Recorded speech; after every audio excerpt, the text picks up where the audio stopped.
성도 여러분, 우리가 하나님을 섬김에 있어서 마땅히 또 분명하게 잊지 않아야 할 것이 있습니다.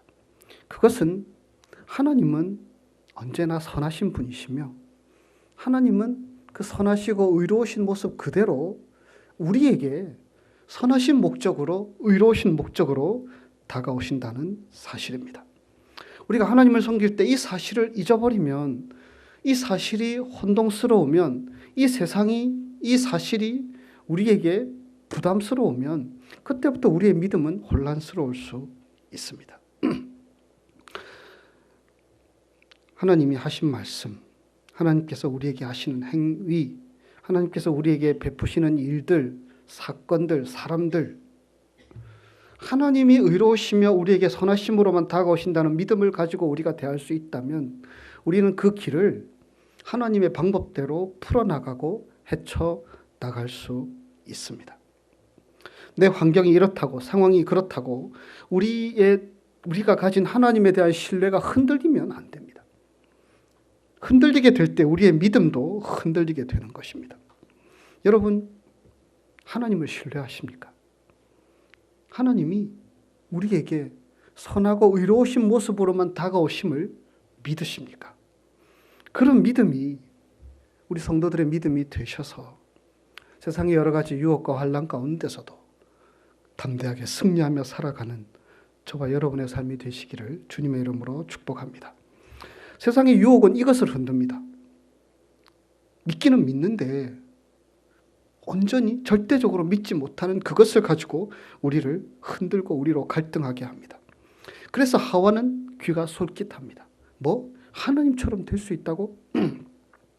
그는 그 욕심을 가지게 됩니다. 그래서 결국에는 자기가 따먹고 남편에게도 사랑해서 주었을지 남편에게도 주게 됩니다. 그들은 눈이 밝아졌습니다.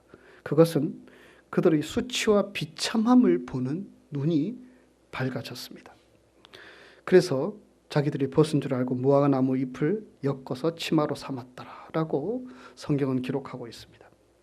타락하기 전 그들은 옷을 입고 있지 않았지만 부끄러움이 전혀 없었습니다. 죄가 없었기 때문입니다. 하나님 앞에서 순결했기 때문입니다.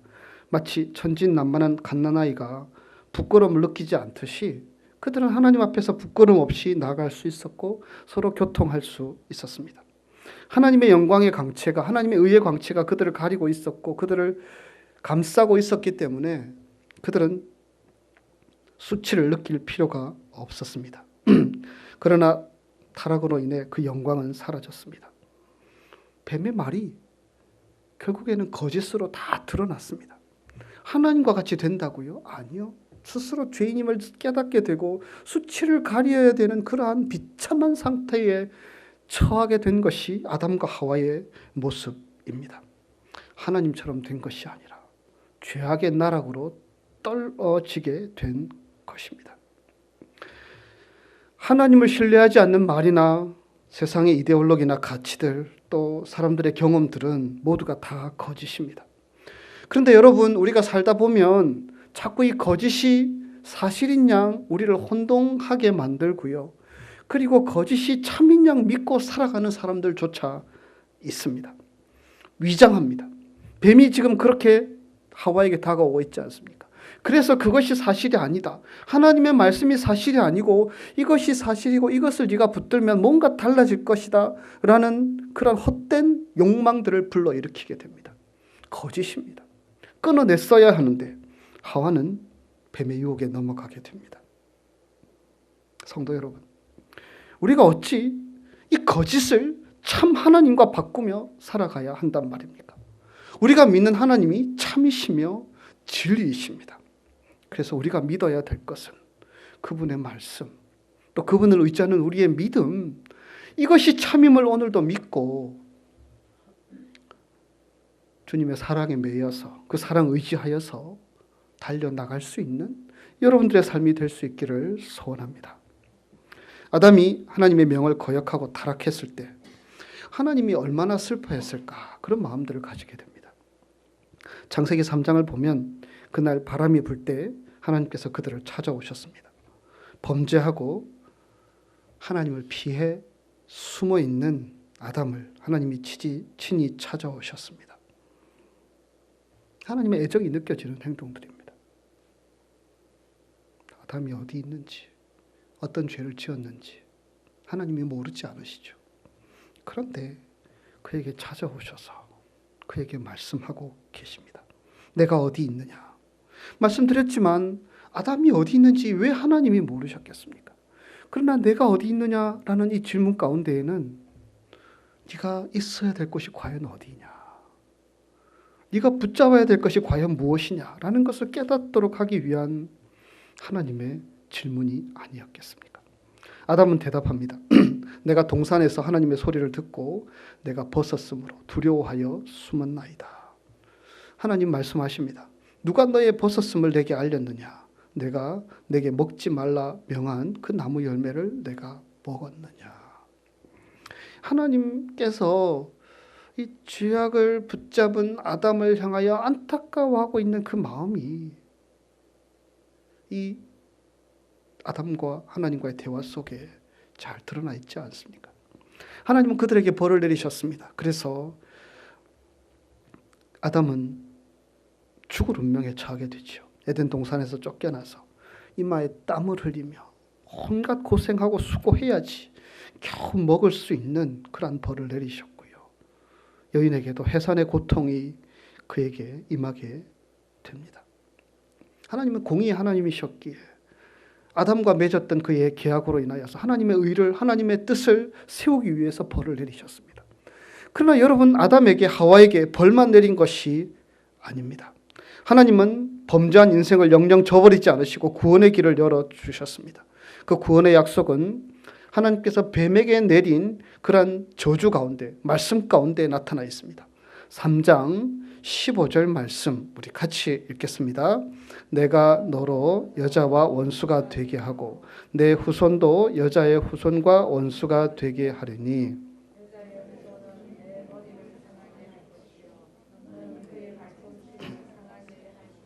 아멘. 이 말씀은 뱀, 곧 마귀의 파멸을 예고한 것뿐만 아니라 인간의 구원을 위한 하나님의 최초의 약속, 그래서 이 말씀을 최초의 복음, 원복음이라고도 부릅니다. 여기 나오는 여자의 후손은 메시아, 구세주 예수 그리스도를 의미합니다. 여자의 후손이 와서 뱀의 머리를 상하게 할 것이라는 말씀은 메시아가 오셔서 마귀를 멸하시고 인생들을 구원하실 것을 약속하신 말씀입니다.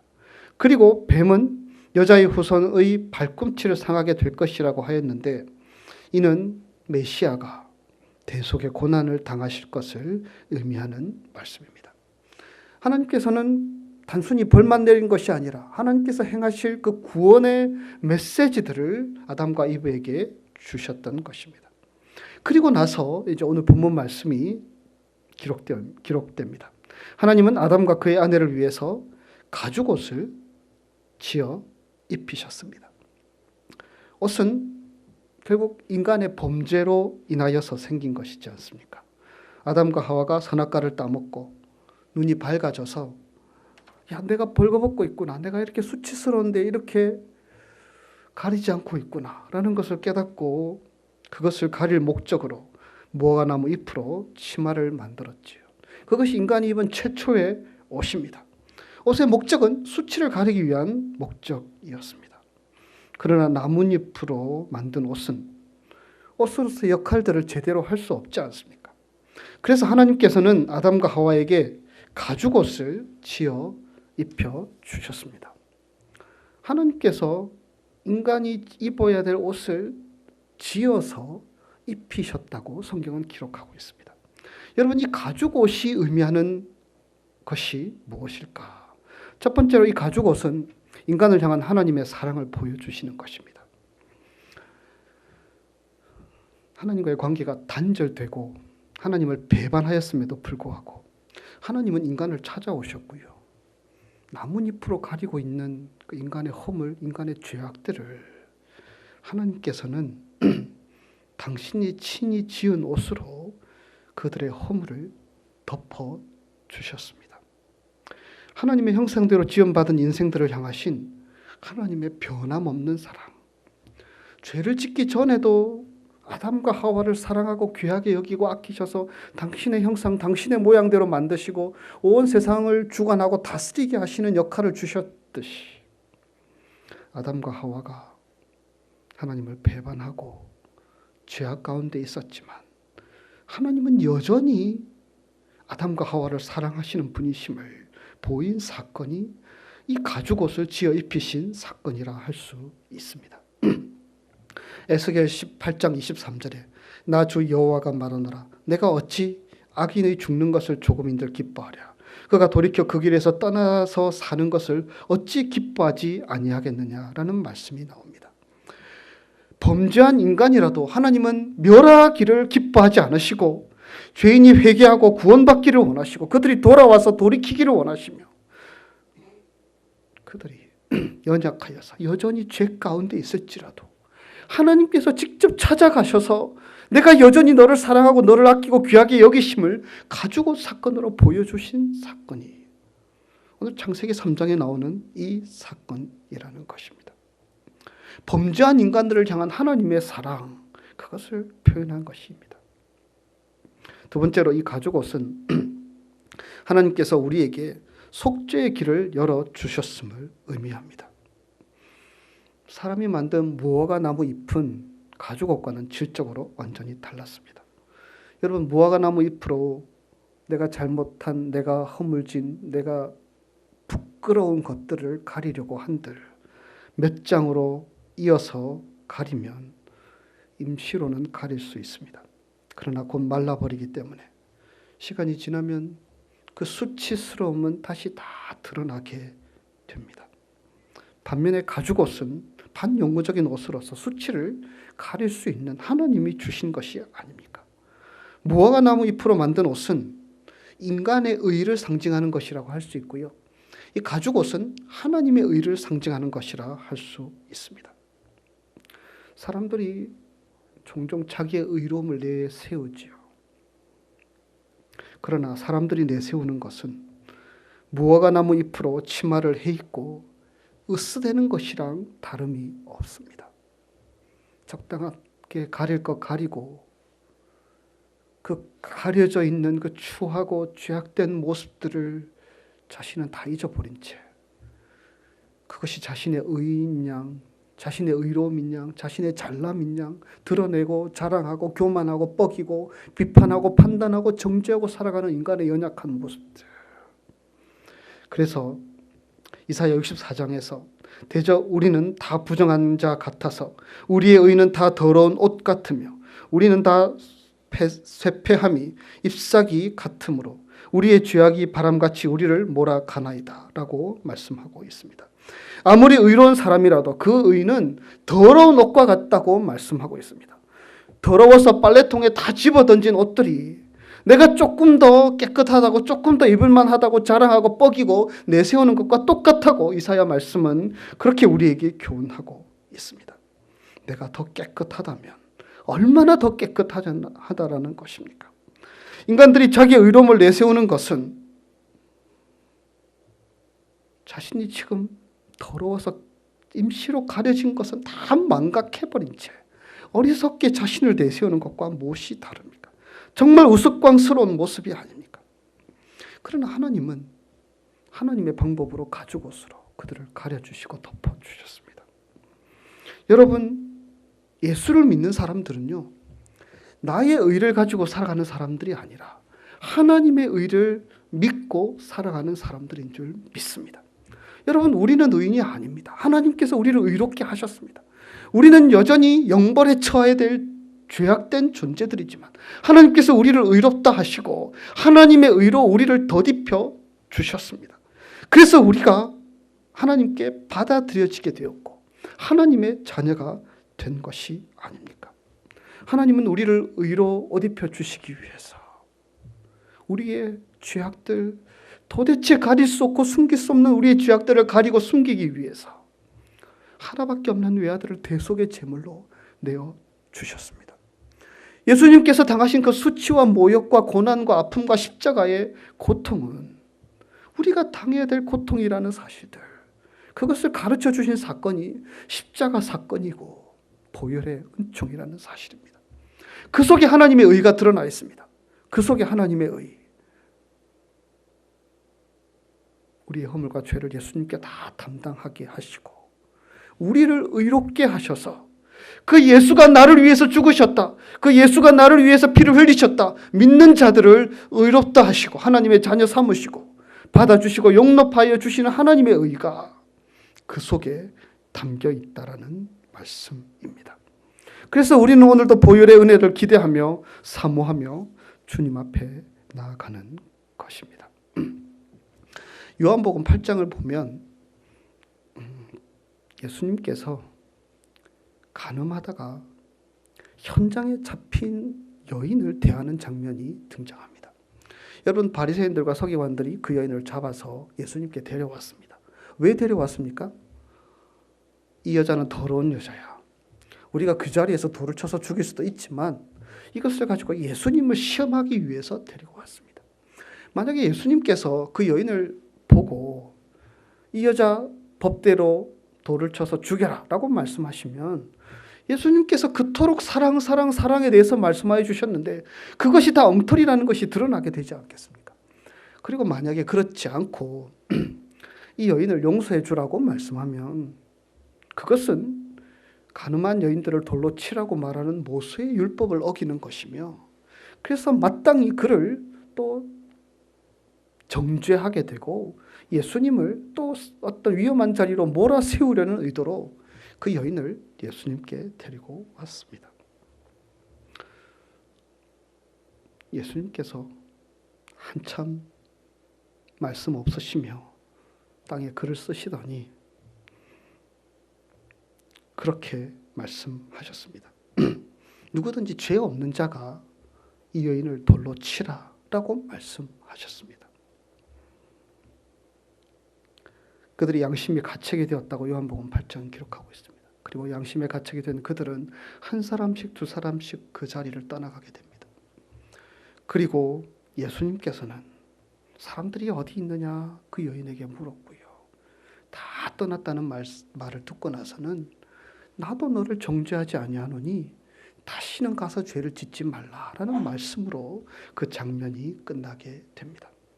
여러분, 요한복음 8장에서 나오는 이 장면은 예수님께서 그 여인에게 또 많은 사람들에게 여러 가지 메시지들을 주시는 그러한 사건입니다.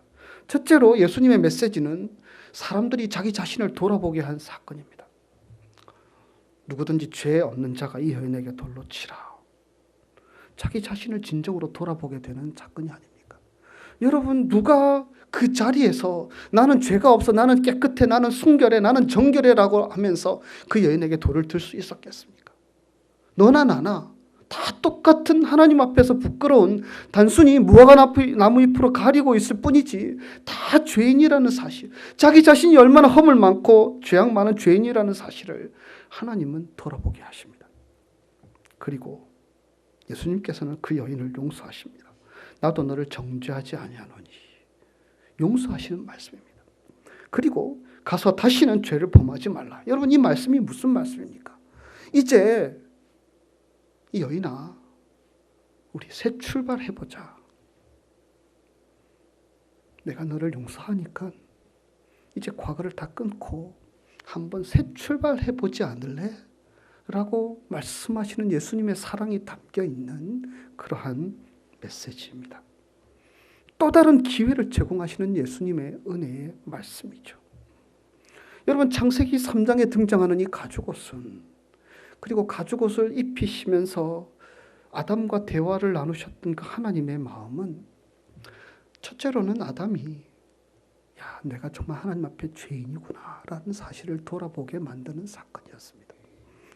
그리고 죄인임을, 나도 여전히 죄인임을 깨닫게 하는 사건이었습니다. 그러나 그 가죽옷으로 입혀주셨다는 것은요, 내가 너를 용서하겠노라. 그리고 너에게 또 다른 기회를 내가 주기를 원한다. 우리가 에덴 동산에서 이렇게 함께 교통하며 함께 즐거워하며 잘 살았지 않느냐.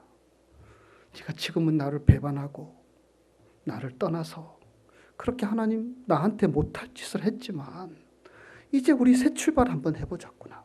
그래서 다시 한번 나를 믿고 나를 의지하며 새롭게 한번 그렇게 한번 살아보자꾸나.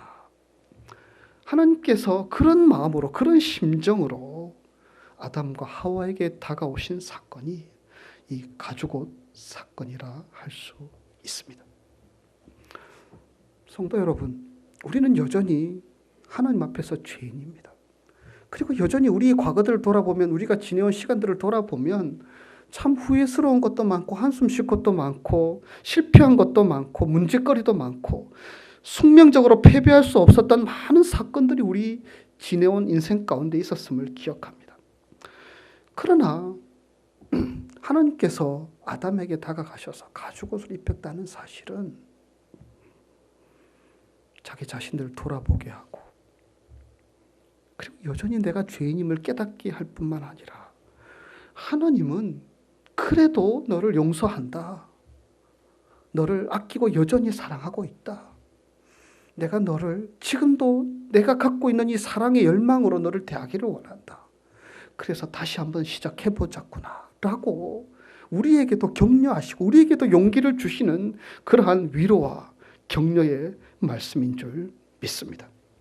많은 사람들이 새롭게 출발하는 것을 주저하고 있습니다. 신앙생활을 하지만, 우리가 믿음으로 살아가고 있지만 여전히 우리의 삶에 발목을 잡고 있는 많은 일들이 있는데 그것들을 떨쳐버리지 못한 채, 끊어버리지 못한 채 계속 그것에 과거에 매여서 살아가는 사람들, 계속 그것에 숙명적으로 한숨 쉬며 살아가는 사람들, 지금 내가 얽혀있는 많은 일들로 인하여서 근심하며 그것을 가지고 하나님 앞에 나아가 떨쳐버리지 못한 채 나아가는 바로 저와 여러분을 향하여서 하나님은 당신이 직접 만드신 가죽옷으로, 예수 그리스도의 보혈의 은혜로 만든 그 의로운 옷으로 우리를 입히시기를 원하시는 분이십니다. 그것 내가 다 가렸어. 더 가리려고 하지 않아도 돼. 내가 다 잊어버렸어. 너희가 떨쳐버리려고 하지 않아도 돼. 라고 우리 주님 말씀하시면서 그 가죽옷으로 덮여진 우리가 새롭게 믿음으로 출발하며 영적으로 도약하며 하나님 앞에서 새로운 피조물로 살아가는 자 되기를 우리 하나님은 기대하고 계심을 믿습니다. 실패 가운데, 어둠 가운데 살아가는 사람들도 있고요. 이렇게 저렇게 여러 번 시도해봤지만 잘 되지 않아서 낙심한 분들도 이 자리에는 있을 수 있을 것이며, 또 남들이 알지 못하는 여러 가지 인생의 질고로 인하여서 한숨 쉬며 살아가는 분들도 이 자리에 있을 수 있을 것입니다. 그러나 하나님께서 우리에게 입혀주시는 그 가죽옷의 은혜는, 예수 그리스도의 보혈로 입혀주시는 그 하나님의 의로우신 옷은 어느 것 하나 가리지 않고 다 덮어주시고 감싸주시는 은혜와 위로의 오심을 믿으시기 바랍니다. 우리에게 부끄러움이 있다고 해서 여전히 부끄러움 그거 가지고 계속 부끄러워하며 살아가기를 주님은 원치 않으십니다. 우리에게 부족함이 있고 연약함이 있고 게으름이 있고 죄악됨이 있고 나태함이 있지만 그대로 가지고 살아가는 자 되지 않기를 원하십니다. 새롭게 시작하는 자, 가늠하다 현장에 잡힌 여인이 이제 새 출발 한번 해봐야지. 여러분, 예수님 앞에 그 여인이 얼마나 부끄러웠겠습니까? 옷이나 제대로 입었겠습니까? 여전히 부끄러움 가지고 있었지만 예수님은 새 출발해봐. 내가 도와줄게. 나 붙잡고 새 출발해보자고 말씀하여 주셨고, 아담과 하와에게도 동일하게 그러한 말씀으로 말씀하여 주시는 주님, 그 주님의 음성을 이 자리에 예배드리는 저와 여러분이 들을 수 있기를 소원합니다. 새 출발하기를 원하시는 주님의 마음을 헤아릴 수 있는 자 되기를 소원합니다. 그래서 다시 한번 가죽옷을 입혀주시는 그 주님의 은혜를 힘입어서 우리의 허물과 죄를 깨끗하게 씻으시기 위해서 십자가에서 고통당하신 그 주님의 사랑을 힘입어서 이제 일어나서 새롭게 주님의 손을 붙잡고 믿음으로 출발하는 오늘 예배드리는 저와 여러분의 삶이 되시기를 주님의 이름으로 축복합니다. 기도하겠습니다. 살아계신 하나님, 무화과 나무 잎으로 가리고 나는 의로운 사람이라고 뻐기고 잘난 체하고 교만한 채, 그러나 속에는 썩어 들어가고 타들어가는 죄악의 모습들을 가지고 살아가는 저희들임을 고백합니다. 그러나 주님 그것을 그대로 내버려 두지 않으시고 가죽옷으로 가려주시고 덮어주시고 감싸주시고 골고다 십자가에서 우리의 허물을 다 씻기시고 정결케 하시며 그 주님의 의의 옷으로 우리를 입혀주신 은혜에 감사를 드립니다.